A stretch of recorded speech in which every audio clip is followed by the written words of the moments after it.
Welcome to the Revelation of Hope podcast with your host, Alvin Bonds II. Join us each week as Alvin explores the relationship between leadership and families by interviewing leaders in different fields all over the world. Alvin believes that the success of tomorrow's leaders begins with the success of today's families. Hello, and welcome to the Revelation of Hope podcast. I am your host, Alvin Bonds II, and this is episode 23. Today, I interview Emily Kapit. But before we get to that interview, I'd like to talk just a moment about listening. One of the things that stands out to me the most from my interview with Emily is her consistency about listening. So as you listen to this podcast, which I'm grateful for you doing, pay attention to your own listening. What do you hear as you listen to this podcast? But most importantly, what are you listening to in your lives? What are you listening to when it comes to your passion, when it comes to your career, when it comes to your family?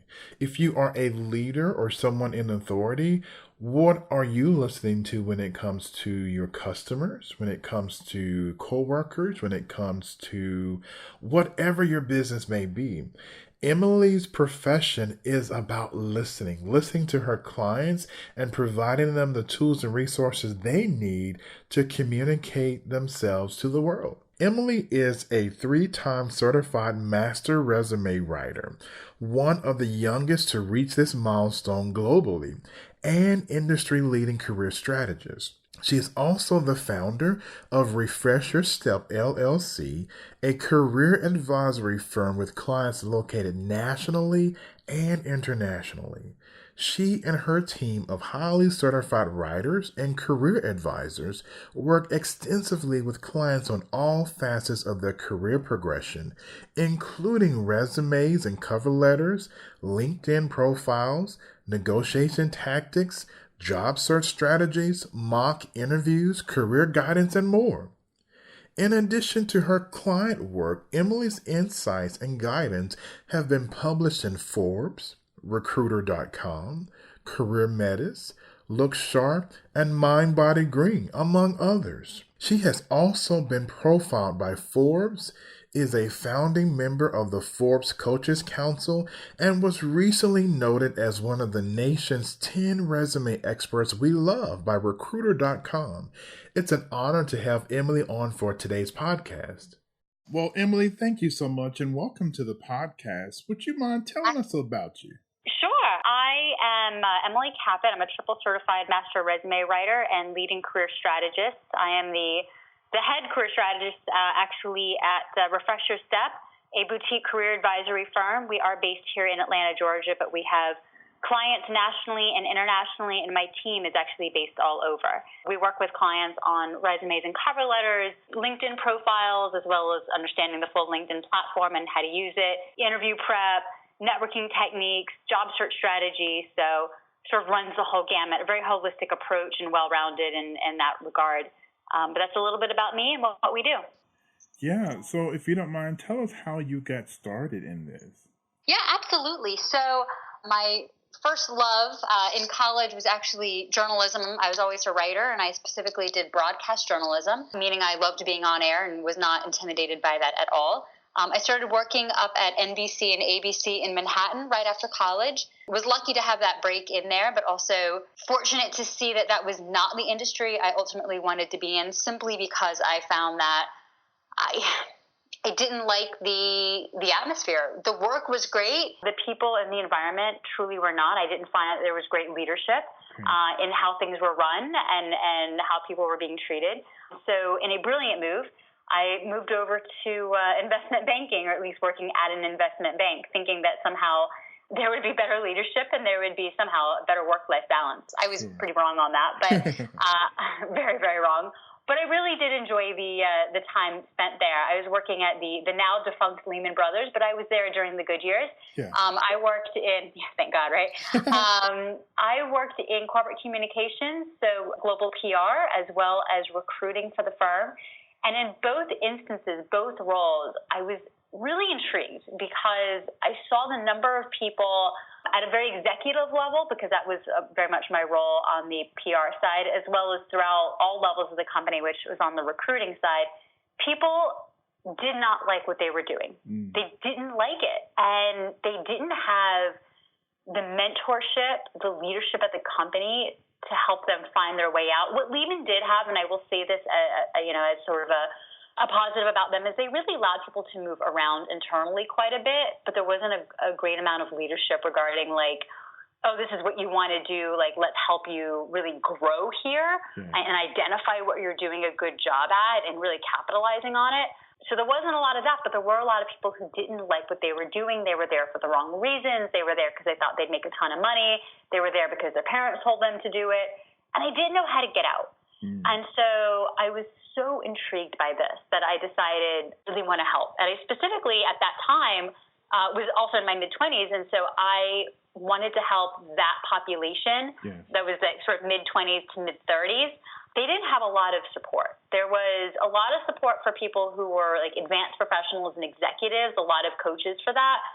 And if you were younger, there were, you had your campus support if you were still in school.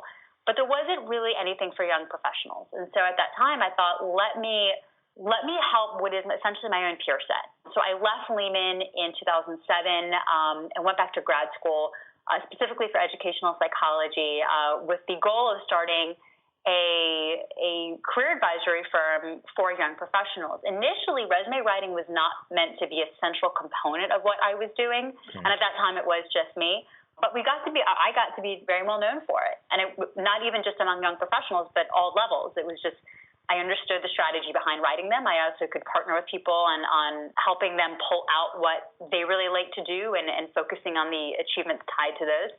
And that became, resumes really became a central part of what I did. I got to be known for that, made sure I was distinguishing myself with the triple level certification, that master resume writer status. I'm the youngest globally to get that, at least a couple years ago I was, globally to have that designation. And then the team expanded. I brought on an additional team of really fantastic writers. We all work quite collaboratively, and everybody works with a client. All the clients rather work with me and one of the writers. So there's like a team of support around everyone. And like I said earlier, all the services we provide, all of them work together. So all the services, not everyone comes to us for a resume, cover letter, LinkedIn, job search strategy, and the whole 9 yards. But all of them tie back to the central focus on how are you a leader in what you do and what you want to be doing, and how can we align that with your job search goals, thinking about what your achievements have been.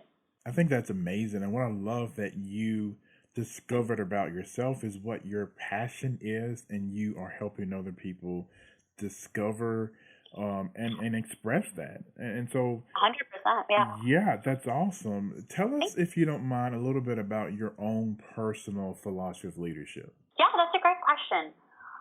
For me, I think that leadership comes with transparency. I think it comes with positivity. And I think it comes with being, I suppose this goes along with transparency, but honesty. I myself have found the best leaders both on a sort of a global scale who you see out there in the real world today in my own life, and then just anecdotally, the best leaders are the ones who are staying true to themselves, honest with people that they're working with and within their own sector about who they are and what they stand for. They're not trying to dupe anyone. They're not trying to be manipulative in any way. And there is a real honesty about what their business goals are and what they're trying to do. If they have clients, what they're doing for their clients and with their clients, and also how they work with their team members. I know that within even my own industry, there's a lot of people who have a team, but they're all ghostwriters. And I think that's a fine way if people want to run their business. That's absolutely their doing, as long as the clients are happy. But for me, I look at it as the clients are working with me and another great writer. Let's do this together. Let's have, like I said earlier, a team of support around our clients so that they can benefit from having additional resources and more education around what we're doing and why. But I really, really, truly believe in being open and honest with my clients as well as with my my team members. I think that's an essential part of leadership, so that if I'm dealing with something, where just like this past weekend, for example, I was supposed to get a document edited and back to one of my writers, and I was supposed to do it Saturday afternoon, and my husband got sick. And so that meant that I had to jump on childcare duty when I was supposed to be working.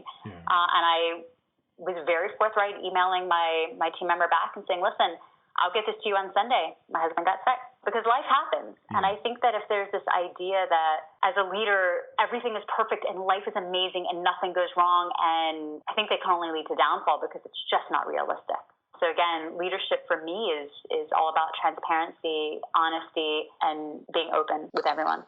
And I appreciate you sharing that experience that you had this weekend, because in my practice as a counselor, I meet a lot of people who struggle with disappointment, perceived failure, and just fear and panic. What did you tell yourself that gave you the courage to just simply say, hey, life happened, I'm going to have to reschedule? Because sometimes people, they don't know how to do that. How do you do that? I think it comes with time, honestly, and surrounding myself on my team member side with the right people who understand life. I'll be honest that I myself am a parent, and all of my writers are parents. And so one of the things I said to them early on is, hey, I get it.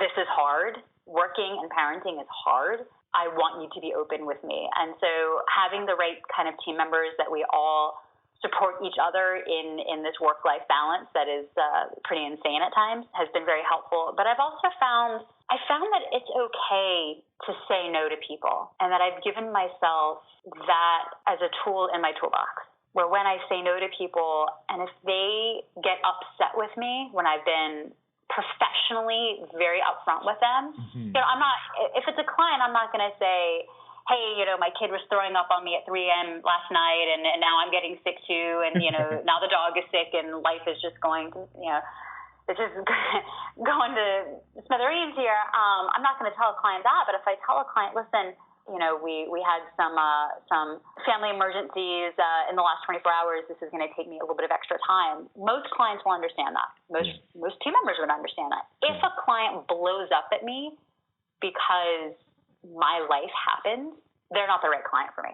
I'm okay with that. And if a client walks away because he or she simply cannot understand that I'm a real person, I don't want to work with them, and I don't want my writers to work with them. I'm very protective of my writers, because I'm here to make their lives easy, to get the work done for me, but they're also here to learn and to grow, and to not have to struggle with clients if the clients are being challenging. So I'm also going to protect my writers. But I'm absolutely okay with it if a client walks away from us simply because they didn't like that we're real people.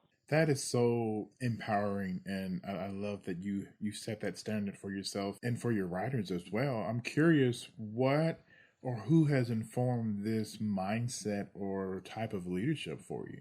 Wow, that's a really good question. I think that, again, it's been an evolution for me over time, seeing what worked earlier in my career when I was not an entrepreneur, and seeing, especially for women, man, it is tough for women out there, I will tell you. But I had some really difficult female bosses that they not only were they not empowering, they were the opposite. They just wanted to clamp you down. And they didn't care for your growth. They were scared that I, as a woman, would somehow be better than them, or do better than them, or get recognized for more than them. And they didn't want to see that happen. And I just said that is so negative. That is so opposite and toxic of what I would ever want. That I couldn't imagine myself going down that path. And so I think it's a matter of saying, I see what that person did there. I'm self-aware enough to recognize I don't like it, and that's not what I want. That's not how I want to be treated. I certainly don't want that going forward for anybody else who works with me. So, when I've had writers in the past or clients in the past who have struggled with their own insecurities with work, and either former bosses, if they're one of my writers, or current or earlier bosses with clients, I think back to my own experiences, both at Lehman Brothers and in the broadcasting world, and seeing those people who did their best to shut down constructive work and wanting to go in the opposite direction. I'm very sensitive to that, to be honest with you. And now that I have a daughter of my own, and she's old enough to know that mommy works and to know that I work a lot, I want her to see this in action, because it's vital that the next generation have I think a stronger work ethic, but also mentorship at this point, that they see it even from very early on, because they're going to inherit whatever we put out there for them, and they should see what's going to work best. And I think collaboration, transparency, and true empowering leadership work best. Yeah. What you say resonates with me personally, because I've had ineffective bosses that were ineffective to me in terms of my personal style or needs. And that kind of prompted me to launch out, one, to really explore leadership and perfect, my style with my employees, but also to become an entrepreneur. So Sure. I definitely get that. What would you say to someone that may be working a 9-to-5 or have a thought about branching out on their own? What would you say to encourage them at the beginning stages of that process? I would say, picture yourself in a car, and you are driving down the street or driving down the highway, and you see where you want to go. Now, you might have a GPS with you of some variety, because that's pretty standard these days, and that'll tell you where to go, and that can tell you how to get around, obstacles. But nothing will be as supportive for you and as helpful for you as the right members, team members, essentially. Surround yourself with a couple of people who you know and trust, who have some sort of business mind of their own, whatever it might be, who have common sense, which is not so common, and have a few of them as your sounding board as you're getting started. Whatever that idea might be, whatever it is that you think you want to do, have a few people on that journey with you just to get started, and then, you might expand it a little bit and have a few more. But also do your research.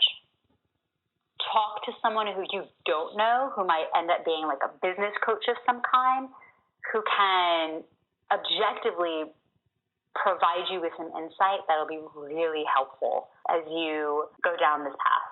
And the other thing, and I would say this to almost anyone, spend some time listening to and reading from some of today's entrepreneurs, some of the people who have been very, very successful in the last 10 to 15 years with a very, very changing economy. And it doesn't have to be like, you don't need to read, very in-depth autobiographies or anything like that. The one thing that I actually really like to do, and I was listening to right before we started the conversation today, I really like to listen to a podcast from NPR. I know it's kind of a free plug for them. They don't pay me for this at all.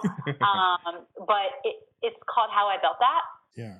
And it's a great podcast. And so they're interviewing entrepreneurs across every sector, every demographic, every possible thing you can possibly imagine, and hearing from them about, what did you do? How did you make this work? What were your failures? How would you advise yourself to do things differently? Yeah. And, I'm an entrepreneur who does other sort of offshoots of entrepreneurial things, and I have found this to be absolutely essential. And it's something I can listen to, while I'm doing other things. So I don't feel like I have to take an hour out of my day to just sit and read a book, which I wish I had that time, but I don't. But I really, though, surround yourself with the right kinds of people and resources. And the other tip that I would provide to someone, it is absolutely empowering to give yourself the okay, not just to change your mind, but to tweak what you're going to do. Mm-hmm. Because guess what? The best opportunities that you will find out there are not the ones that were apparent to you immediately when you started or about to launch a new business, but as you were going through that process organically, being able to see what works and what doesn't. And so start small, start with a small target group, a launch group, get their feedback, make the tweaks and changes that you need, then keep going. Don't invest everything in one product that you imagine will launch and be perfect right off the bat, because most likely the tweaks and changes along the way will make it far more profitable and successful. So start small, make changes, get the feedback, make the changes, and keep expanding it, because over time that will make it far, far, far more successful, or more likely to be successful. Yes. And Emily, talk about wanting to leave a legacy, for your daughter. And many people struggle. You talk about work-life balance. Can you tell us about that? Because you have clients nationally and internationally. Yeah. How do you balance that? So with the clients, I have boundaries. And that, I will be very honest, took me a while to get figured out. And having my daughter really made sure I had that situated. But, learn from me now. Set your boundaries. And yes, I have clients who are based, sometimes they're in Australia, they're in Dubai, they're in Tokyo, they're in London, hours ahead or behind, however you want to look at it. I work normal hours. I encourage my writers to work normal hours. Sometimes they'll do something at nights or on weekends to speak to a client if no one else can make the time, and that's fine. But learn from me in terms of having the boundaries. Find that to be absolutely vital. The other thing is work smarter, not harder. And I know that's a little bit of an overused phrase, but it really works. Take breaks. Give yourself an opportunity to take that mental space away from whatever it is you're concentrating on. It'll actually make you a lot more productive. And what's more, and this is something I do have to work on every single day, know towards the beginning of the day what it is you really need to get done that day, and try to knock out the things first and foremost that you know will take the longest. Yeah. Get them done. I know for me, I tend to be more productive at night, but with a family, it makes it a bit more challenging, especially because my daughter doesn't yet understand the meaning of sleep late. So, she's 3. She's not going to get it. Right. I am learning to reform myself a bit where I get up a bit earlier. And I find that as hard as it is, I get up earlier and I get a lot more done before anyone else has a chance to email me. Yeah. And that makes sure that, my to-do list is at least cut in half by the time 7 a.m. rolls around.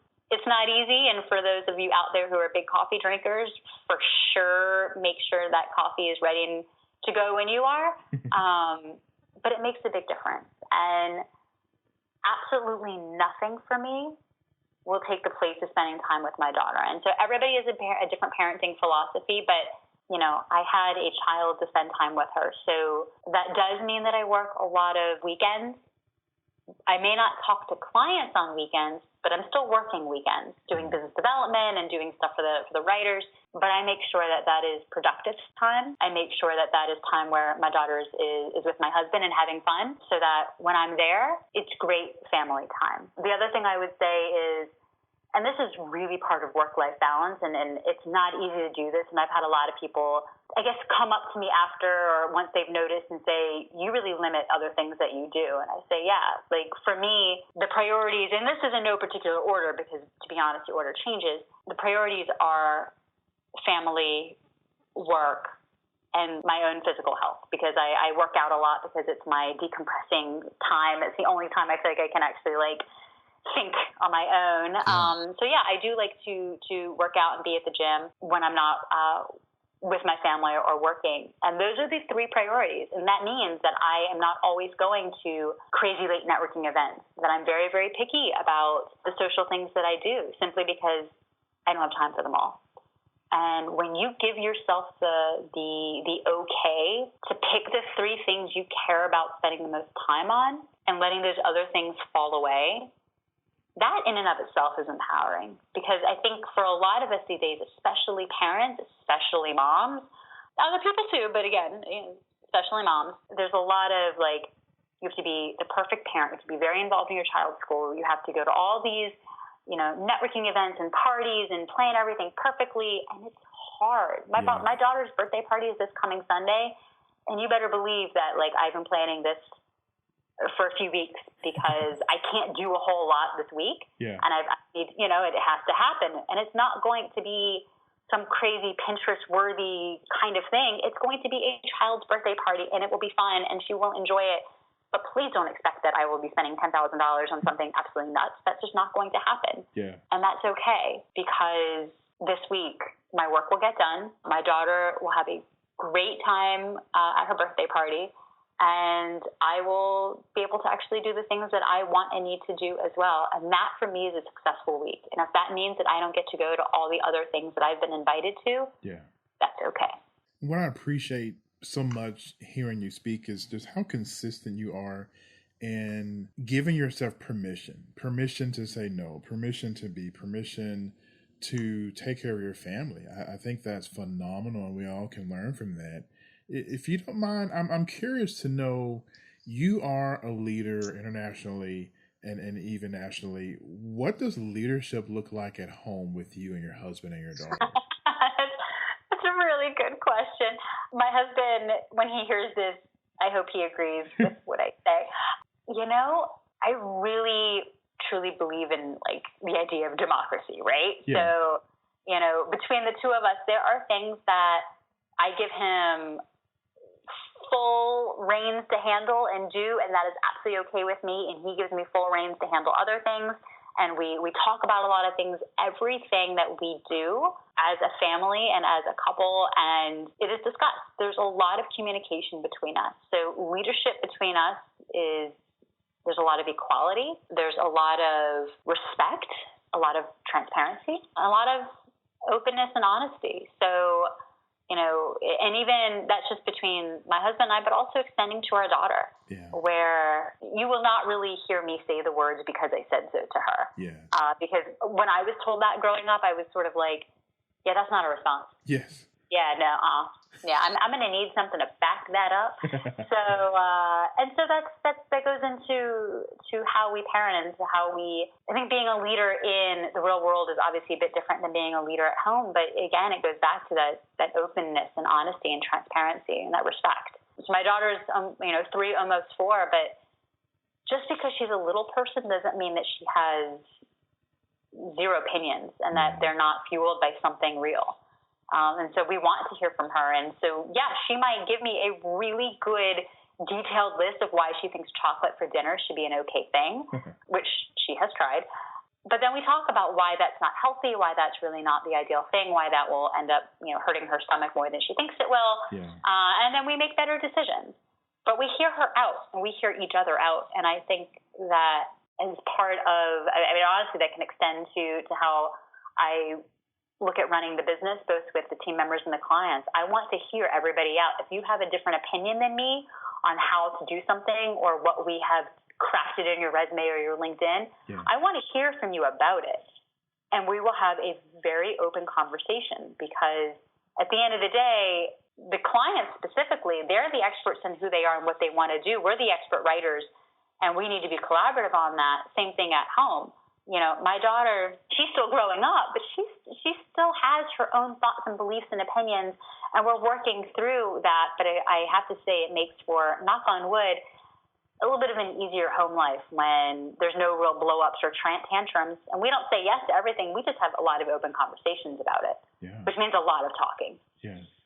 Emily, in my work as a marriage and family therapist, I have a chance to work with families with different experiences, backgrounds, different things. And one of the things that I personally believe is that the success of tomorrow's leaders begins with the success of today's families. What do you think about that? Oh, 100%. Absolutely could not back you up more on that notion. I think that's a great idea.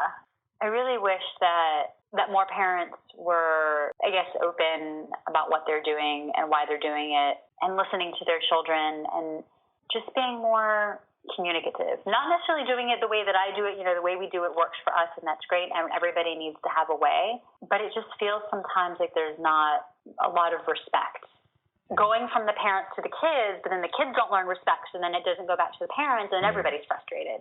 And then I think it leads to a lot of challenges for the family and then outside the family. And check back with me in 10 years when I have a teenager, but here's hoping that will continue for us. But I absolutely believe that thinking about the next generation is absolutely going to go back to how this generation was raised. And I definitely see a great deal of parents just saying yes and giving their kids everything they want, or working a lot and not really being around their kids because they have to work to supply all the stuff for the kids and to pay for the house and to pay for the cars and all the stuff, but not really being there.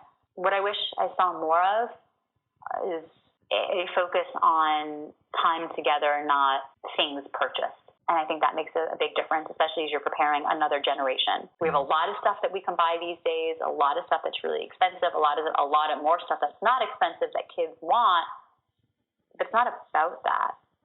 And I think parenting is all about being a leader of your own household and seeing that you have an expectation in how you raise your children.